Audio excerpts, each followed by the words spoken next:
Hai study mates, kembali lagi bersama your study partner, Let's Study. Nah, hari ini kita akan belajar segitiga khususnya pada subtopik Pythagoras untuk persiapan UTBK SNBT tentunya. Nah, bahan pembelajaran ini dibiayai oleh PT Infomedia Nusantara. Itu aku mau perkenalan diri dulu nih. Halo Study Mates, perkenalkan nama aku Muhammad Yusuf Fadil Kusuma atau Study Mates bisa panggil aku Kak Fadli. Saat ini, aku tengah menempuh pendidikan di Universitas Indonesia, jurusan Sastra Daerah untuk Sastra Jawa. Tidak hanya itu, ada beberapa pencapaian yang berhasil aku raih hingga saat ini. Di antaranya yaitu juara 2 speech competition tingkat nasional pada tahun 2024, Tutor of the Month dalam kegiatan bimbingan belajar gratis tahun 2024, serta alhamdulillahnya pada tahun 2023, aku berhasil memperoleh skor 604 dalam subtes penelaran matematika. Oke deh, segitu aja perkenalannya. Yuk, kita belajar bareng. Nah, ini dia beberapa poin yang akan kita bahas. Di antaranya yaitu pengenalan tentang teorema Pythagoras, rumus Pythagoras, triple Pythagoras, pembuktian rumus Pythagoras, aplikasi teorema Pythagoras dalam kehidupan, dan yang terakhir, nanti akan ada juga contoh soal dan pembahasannya dari subtopik Pythagoras ini. Untuk itu, yuk kita simak bersama. Baik, untuk materi pertama yang akan kita bahas sesuai dengan daftar materi yang sudah kita lihat sebelumnya ya, study mates, yaitu adalah tentang pengenalan teorema Pythagoras. Sebenarnya materi teorema Pythagoras itu udah pernah dikenalin deh kayaknya sama guru-guru study mates ketika sekolah menengah atas atau SMA nih. Nah, pada saat ini aku akan mengulang kembali nih terkait sebenarnya apa sih teorema Pythagoras itu. Nah, kalau ngomongin soal teorema Pythagoras, itu tuh kan pasti berkaitan banget ya sama yang namanya segitiga siku-siku. Oleh karena itu, dalam teorema Pythagoras, kuadrat sisi terpanjang itu tuh sama dengan jumlah kuadrat sisi penyikunya. Nah, untuk memudahkan memahami maksud dari pernyataan tersebut, aku sudah memberikan contoh dari segitiga siku-siku nih, di mana aku memiliki segitiga siku-siku ABC, untuk penyikunya itu ada di C. Nah, terus setiap sisi juga aku beri nama. Untuk sisi AB itu adalah C, AC ada B, dan CB itu adalah A. Nah, maksudnya apa sih, Kak? Gitu. Untuk sisi AB itu kan tadi terdapat C. C merupakan sisi miring dari segitiga. Lalu, untuk sisi AC itu ada B. B itu adalah sisi alas pada segitiga. Lalu untuk sisi CB itu kan ada A ya. A itu adalah sisi tinggi pada segitiga. Oleh karena itu, kan tadi di dalam pernyataan kuadrat sisi terpanjang sama dengan jumlah kuadrat sisi-sisi penyikunya ya. Nah, kita bisa mendapatkan sebuah rumus yaitu adalah C pangkat 2 atau sisi miring ya, sama dengan A pangkat 2 ditambah B pangkat 2. Kalau misalkan kita artikan lagi, berarti sisi penyiku didapat dari tinggi ditambah dengan alas dari segitiga tersebut. Nah, yang selanjutnya adalah tentang rumus Pythagoras. Sebenarnya ini adalah bentuk lainnya dari beberapa unsur-unsur yang mungkin nantinya bakal dicari nih study mates di Pythagoras ini. Kalau yang sebelumnya kan kita sudah mengenal ya yang tadi yaitu C pangkat 2 sama dengan A pangkat 2 ditambah B pangkat 2. Atau dalam artian sisi miring sama dengan atau didapat dari sisi alas ditambah dengan sisi tinggi. Nah, dia juga punya bentuk lainnya, seperti C sama dengan akar A pangkat 2 ditambah B pangkat 2. Lalu ada bentuk yang lainnya, yaitu adalah kalau misalkan yang dicarinya sisi alas atau sisi B ya. Jadi, B pangkat 2 sama dengan C pangkat 2 dikurang A pangkat 2. Atau kalau misalkan kita artikan ke dalam bahasanya kita nih ya, berarti sisi alas itu didapat dari sisi miring dikurangi dengan sisi tinggi. Gitu. Nah, dia juga punya bentuk yang lain seperti B sama dengan akar A pangkat 2 dikurang B pangkat 2. Lalu bentuk yang terakhir nih, study mates, yaitu kalau misalkan yang dicari adalah tingginya. Berarti kan A ya. Berarti A pangkat 2 sama dengan C pangkat 2 dikurang B pangkat 2. Atau kalau misalkan kita artikan lagi ke dalam bahasa yang kita tahu ya, itu kalau misalkan yang dicari tinggi sama dengan berarti sisi miring dikurangi dengan sisi alas gitu ya. Tentu dipangkatin 2 juga ya. Dan bentuk lainnya itu adalah A sama dengan akar C pangkat 2 dikurangi B pangkat 2. Nah, yang selanjutnya nih, study mates. Kita akan membahas tentang triple Pythagoras. Yang kalau misalkan kita lihat di sini, triple Pythagoras itu tuh sebenarnya terbentuk dari A, lalu dia lebih besar dari B, terus dia B itu lebih besar dari C. Sehingga berlakulah rumus seperti ini. Atau kalau misalkan kita artikan dengan bahasa yang lebih sederhana, triple Pythagoras itu gini, study mates. Jadi kalau misalkan sisi alas sama sisi tinggi dijumlahkan, pangkat 2 ya tentunya, itu dia akan menghasilkan sisi miring. Gitu ya. Pokoknya sisi alas ditambah sisi tinggi pangkat 2 itu akan menghasilkan sisi miring pangkat 2. Gitu. Nah, ini ya contoh rumusnya. Sebenarnya sama ya, seperti yang sudah kita bahas pada saat pengenalan teorema Pythagoras. Dan aku juga menambahkan beberapa bilangan-bilangan yang merupakan triple Pythagoras. Seperti yang A itu 3, B-nya 4, dan C-nya pasti 5. Gitu. Terus kalau misalkan yang A-nya 6, B-nya 8, C-nya pasti 10. Lalu A-nya 9, B-nya 12, C-nya 15, itu sudah pasti ya, itu termasuk dalam triple Pythagoras. Seterusnya juga sama seperti itu. A-nya 12, B-nya 16, C-nya pasti 20. Terus A-nya 5, B-nya 12, terus pasti C-nya adalah 13. Nah, untuk membuktikan ini emang benar gak sih adalah triple Pythagoras, aku akan membuat salah satu contoh dari bilangan-bilangan yang ada di tabel ini ya. Nah, seperti yang study mates lihat di layar perangkat study mates, nah aku di sini memberikan sebuah contoh untuk bagaimana sih cara mencari bilangan triple Pythagoras. Aku menggunakan contoh bilangan yang atas dulu ya, yaitu adalah yang 3, 4, dan 5. Emang benar ya kalau misalkan 3 pangkat 2 ditambah 4 pangkat 2 hasilnya adalah 5 pangkat 2? Oke, kita coba cari terlebih dahulu. Dengan rumus yang sudah tertera yang ada di atas itu ya. C pangkat 2 sama dengan A pangkat 2 ditambah B pangkat 2. Kita ganti dengan angka-angka yang sudah ada di sana. Yaitu A-nya kita ganti 3, B-nya kita ganti 4. Maka menjadi C pangkat 2 sama dengan 3 pangkat 2 ditambah 4 pangkat 2. Nah, selanjutnya C pangkat 2 berarti sama dengan 3 pangkat 2 adalah 9. Ditambah 4 pangkat 2 adalah 16. Berarti C pangkat 2 sama dengan 9 ditambah 16. Nah, udah tuh gimana ya kalau misalkan kita tambahin?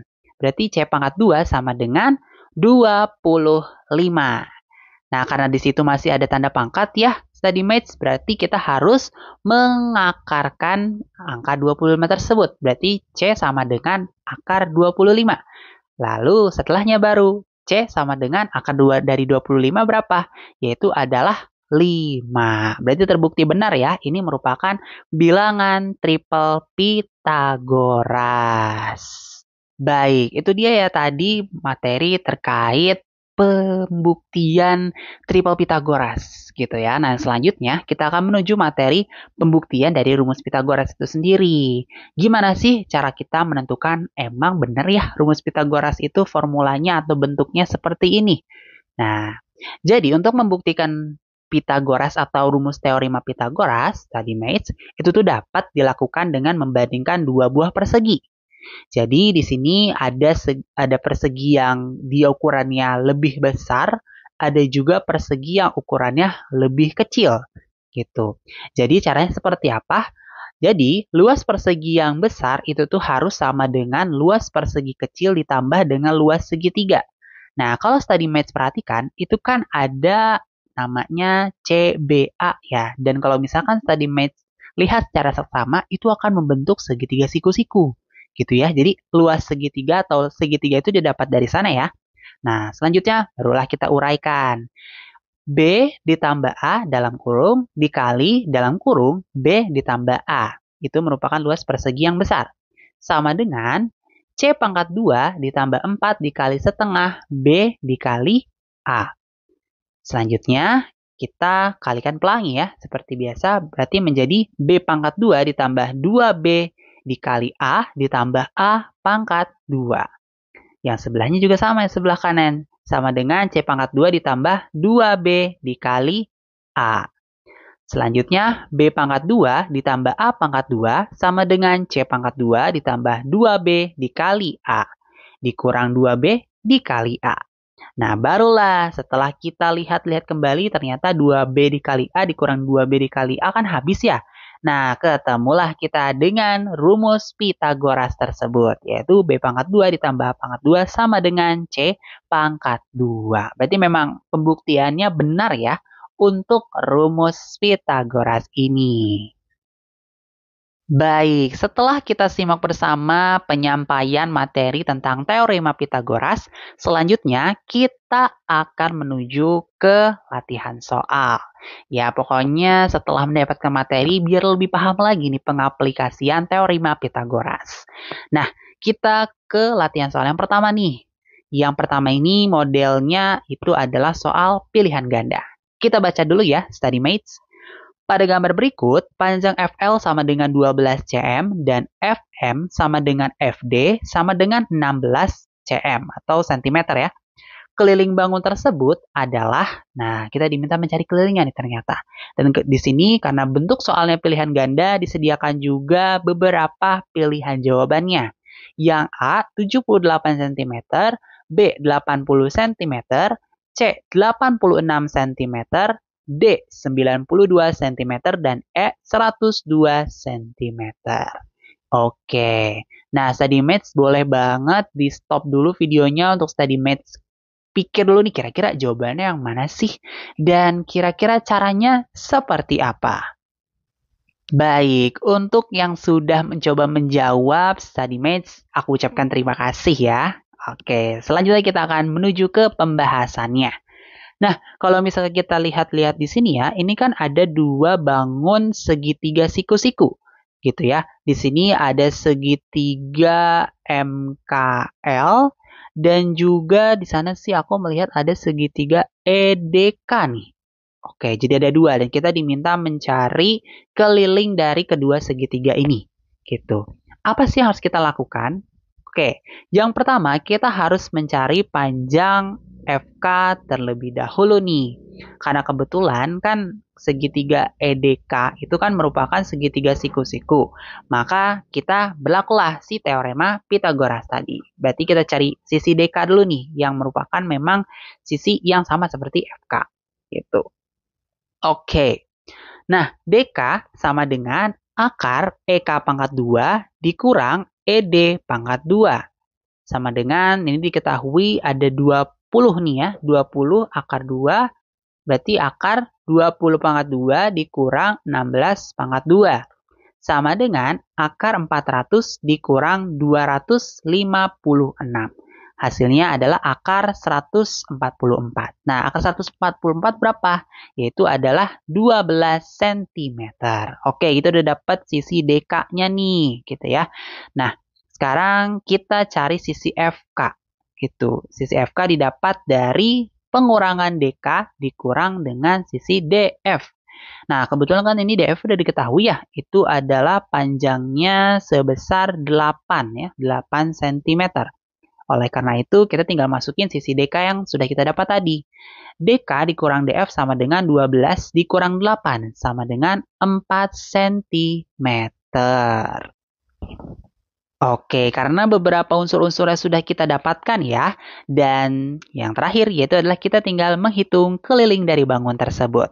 Ingat aja, pokoknya kalau misalkan segitiga, pasti kalau diminta keliling itu sisi tambah sisi tambah sisi. Nah, ya udah berarti K sama dengan sisi ED ditambah sisi DM ditambah sisi ML ditambah sisi LF ditambah sisi FK dan ditambah sisi KE. Maka menjadi 16 ditambah 8 ditambah 20 ditambah 12 ditambah 4 ditambah 20. Hasilnya menjadi berapa? Hasilnya menjadi 80 cm. Wah, kita udah ketemu nih ya jawabannya. Jadi, keliling dari kedua bangun tersebut itu adalah 80 cm. Ya, kelihatan ya. Di situ pilihan jawaban yang tepat itu adalah di pilihan yang B. Baik, selanjutnya untuk latihan soal yang kedua nih, study mates. Sekarang, ini nih model soalnya berbeda dengan sebelumnya yang merupakan pilihan ganda. Yang ini merupakan model soal pilihan dua kolom atau bisa kita sebut ada pernyataan benar salah gitu ya. Nah, kita perhatikan soalnya terlebih dahulu. ABCD adalah jajar genjang dengan panjang CD sama dengan 7 cm, AD sama dengan 25 cm, dan AE sama dengan 22 cm. Dan kita diminta pernyataan yang benar tentang panjang CE. Oke, di sini ada kolomnya juga nih di bagian bawah. Ada sekitar 4 pernyataan yang kita diminta yang mana yang salah, yang mana yang benar. Di sini pernyataannya yaitu adalah panjang BE lebih dari 17 cm, panjang CE tidak lebih besar dari panjang AD, dan panjang AE. Panjang AD dan BC sama. Panjang CD dan AB berbeda. Oke, kita diminta mencari benar salahnya. Tentunya kalau misalkan kita untuk mendapatkan benar salah, nggak bisa dikira-kira ya. Kita harus memperhitungkan terlebih dahulu. Nah, sekarang boleh nih, study mates di pause terlebih dahulu untuk mencoba menjawab kira-kira ini caranya gimana dan yang mana sih pernyataan yang benar ataupun salah. Oke, untuk study mates yang sudah mempause videonya, terima kasih banyak. Oke, sekarang kita akan masuk ke sesi penjelasannya nih. Nah, berdasarkan dari gambar ya, study mates diketahui jikalau AD, sisi AD itu ternyata sama nih dengan sisi BC yang besarnya sebesar 25 cm. Dan juga sisi BE itu didapat dari sisi AE dikurang dengan sisi AB, yaitu 22 dikurang 7. Hasilnya adalah 15 cm. Terus kita juga harus perhatikan nih bahwa sisi AB dan sisi CD itu ternyata sama ya study mates. Karena kan segitiga BEC nih ya, kalau misalkan kita lihat-lihat itu kan segitiga siku-siku juga nih ya. Nah, berarti tinggallah kita cari menggunakan teorema Pitagoras. Apa yang dicari? Yang dicari itu adalah tinggal yang CE ya, panjang dari sisi CE. Karena beberapa unsur sudah didapat nih. Nah, CE didapat dari apa? CE sama dengan akar BC pangkat 2 dikurang BE pangkat 2. Nah, karena kebetulan tadi kita sudah dapat ya sisi BC dan juga sisi BE-nya, berarti kita tinggal masukin aja. Sama dengan akar 25 pangkat 2 dikurang 15 pangkat 2. Sama dengan akar 625 dikurang 225. Sama dengan akar 400. Jadi akar 400 berapa? Yaitu adalah 20 cm. Nah, kita udah dapat nih. Panjangnya CE ternyata 20 cm. Berarti tinggal kita masukin aja nih. Kita cocokin nih ke pernyataan-pernyataan tersebut. Kira-kira yang mana yang benar dan yang mana yang salah. Baik, sekarang kita perhatikan pernyataannya. Yang pertama, panjang BE lebih dari 17 cm. Oke, kita lihat ya dari hasil perhitungan tadi ternyata panjang BE itu tuh nggak nyampe lebih dari 17 cm ya study mates. Malah cuma 15 cm aja. Berarti pernyataan pertama itu adalah salah. Yang kedua, panjang CE tidak lebih besar dari panjang AD dan panjang AE. Oke, tadi kita tahu kalau CE itu adalah 20 cm. Nah, AD itu berapa ya? Nah, AD itu adalah 25 cm. Dan kalau AE itu sebesar 22 cm. Berarti kalau pernyataan 2 yang bilang tidak lebih besar dari panjang AD dan panjang AE untuk panjang CE, berarti benar. Lanjut, pernyataan ketiga. Panjang AD dan BC itu sama. Oke, di sini sebenarnya udah kelihatan ya. Dari bentuk gambarnya aja, itu AD dan BC sama ya besarnya, yaitu adalah 25 cm. Nah, ke pernyataan terakhir nih, study mates. Panjang CD dengan AB itu berbeda. Oke, kalau misalnya kita lihat kembali apa yang sudah kita temukan, ternyata kan AB sama CD itu tuh sama ya. Berarti dia bukan yang berbeda ya, justru malah sama. Oleh karena itu, pernyataan keempat itu adalah salah. Oke deh, itu dia ya. Contoh soal yang kedua. Baik, kita ke contoh soal yang ketiga. Dengan model soalnya adalah isian singkat. Wah, ini sih ya yang sering banget dikeluhkan oleh study mates yang baru banget mau mulai mempersiapkan diri untuk UTBK SNBT. Karena kenapa sih MTK pakai segala ada soal isian singkat? Oke deh, kita lihat aja ya langsung ke soalnya. Di sini ada sebuah bangun gabungan sih ya kalau aku lihat-lihat karena dia bentuknya tidak berupa kayak segitiga atau bahkan persegi panjang biasa. Atau bahkan aku malah melihatnya seperti sebuah tabung kimia gitu ya, gitu. Nah, yang ditanyakan dari soal ini itu adalah luas daerah segi 6 tersebut. Udah, gitu aja. Oke deh, untuk study mates yang ingin mencoba menjawab, boleh silakan diberhentikan dulu sebentar videonya untuk study mates coba ya. Kira-kira jawabannya apa sih? Baik, untuk study mates yang sudah mencoba menjawab terlebih dahulu, terima kasih banyak ya. Nah, untuk lebih mempermudah bagaimana pembagian dari bangun ini, aku sudah membuat ilustrasinya atau sketsa gambar dari bangun yang sudah diketahui. Nah, dari gambar tersebut, ABCH itu merupakan persegi dengan panjang sisinya 6 cm. Sehingga kalau misalkan kita cari luasnya, ya berarti luas dari sisi persegi itu aja ya. Luas ABCH kan berarti 6 dikali 6 sama dengan 36 cm persegi. Oke. Nah, yang selanjutnya kita lihat CDGH yang merupakan trapesium sama kaki yang bahkan ya tingginya tuh belum diketahui nih study mates. Nah, kebetulan perhatikan ada di bagian CDE yang merupakan segitiga siku-siku. Dan CE ini nih yang merupakan tinggi dari trapesium sekaligus tinggi segitiga yang dapat ditentukan dengan lagi-lagi teorema Pitagoras. Oleh karena itu, T dari si trapesium tersebut itu bisa aja kita gantikan dengan CE. Sama dengan akar CD pangkat 2 dikurang DE pangkat 2 sama dengan akar 15 pangkat 2 dikurang 9 pangkat 2 sama dengan akar 225 dikurang 81 sama dengan akar 144. Nah, akar 144 berapa? Yaitu adalah 12 cm. Nah, setelah kita mendapatkan 12 cm yang merupakan tinggi trapesium sekaligus tinggi segitiganya, selanjutnya kita tinggal tentukan nih luas dari trapesium CDGH. Caranya dengan luas CDGH sama dengan sisi GD ditambah HC per 2 dikali tinggi. Nah, tinggal kita masukkan ya angka-angka yang sudah diketahui tadi, yaitu 24 ditambah 6 per 2 dikali 12. Nah, kita bisa sederhanakan nih, 12 dengan 2. 12 dibagi 2, yaitu adalah 6. Nah, 24 ditambah 6 hasilnya adalah 30. Berarti 30 dikali 6 sama dengan 180 cm persegi. Nah, karena beberapa unsurnya itu sudah diketahui ya, jadi untuk luas daerah segi 6 itu tuh dapat ditentukan dengan menjumlahkan luas persegi dan trapesium yang tadi. Nah, berarti luas bangun ABCDGH itu sama dengan luas ABCH yang merupakan yang ini ya teman-teman yang persegi tadi itu ditambah LCGH yang merupakan trapesium yang tadi.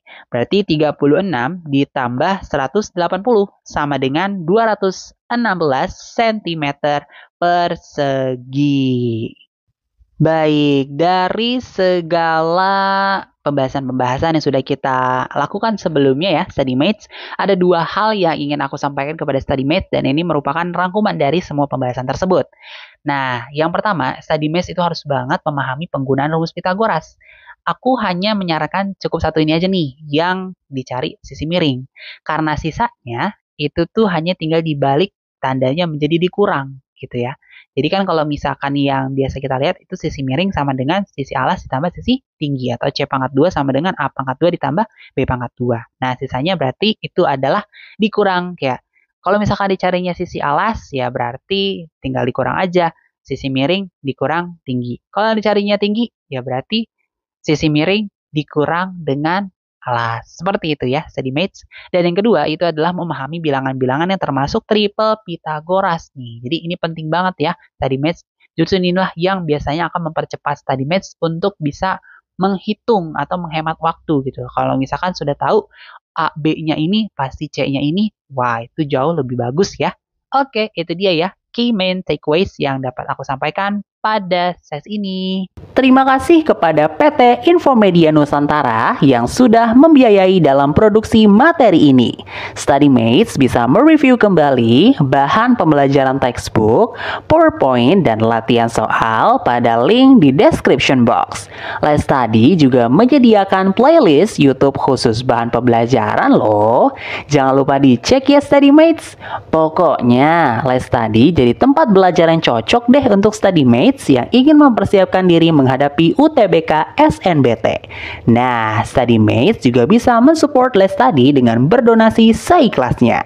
Selain donasi dalam bentuk uang, StudyMates juga bisa share platform Let's Study kepada teman sekitar atau membagikan info platform Let's Study ke sosial media StudyMates.